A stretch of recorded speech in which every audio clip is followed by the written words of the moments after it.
ಬೆಂಗಳೂರು ದಕ್ಷಿಣ ಜಿಲ್ಲೆ ಮಾಗಡಿ ತಾಲೂಕು ತಿಪ್ಪಸಂದ್ರ ಹೋಬಳಿ ಚೌಡನಪಾಳ್ಯ ಗ್ರಾಮದಲ್ಲಿ ವಾಸವಾಗಿರುವ ಗೋವಿಂದ್ ರಾಜ್ ಸರ್ವೆ ನಂಬರ್ 3/212 ಕುಂಟೆಗಳ ಜಮೀನು 12/17 ಕುಂಟೆಗಳು ಈ ಸ್ವತ್ತು ಗೋವಿಂದ್ ರಾಜ್ ಅವರಿಗೆ ಸೇರಿರುತ್ತದೆ. ನಾಗರಾಜ್ ಸರ್ವೆ ನಂಬರ್ 4/1 33 ಕುಂಟೆಗಳು ಈ ಜಮೀನು ನಾಗರಾಜು ಸೇರಿರುತ್ತದೆ.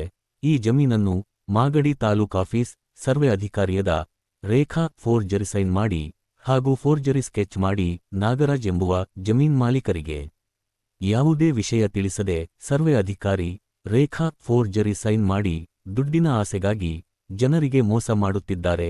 ದಯವಿಟ್ಟು ಈ ಸರ್ವೆ ಅಧಿಕಾರಿಯ ಅವರ ಮೇಲೆ ಸಂಬಂಧಪಟ್ಟ ಅಧಿಕಾರಿಗಳು ಫೋರ್ಜರಿ ಸೈನ್ ಮಾಡಿರುವುದಕ್ಕೆ ಕಾನೂನು ರೀತಿ ಇವರ ಮೇಲೆ ಕ್ರಮ ಜರುಗಿಸುವಂತೆ ಕರ್ನಾಟಕ ರಾಜ್ಯ ಮಾನವ ಹಕ್ಕು ಪ್ರಚಾರ ಸಂಸ್ಥೆ ಒತ್ತಾಯ ಮಾಡುತ್ತಿದೆ. ಮಾಗಡಿ ತಾಲೂಕು ಚಕ್ರಬಾವಿ ಪ್ರಜಾಚಳವಳಿ ನ್ಯೂಸ್ ನರಸಿಂಹಮೂರ್ತಿ ವರದಿಗಾರರು.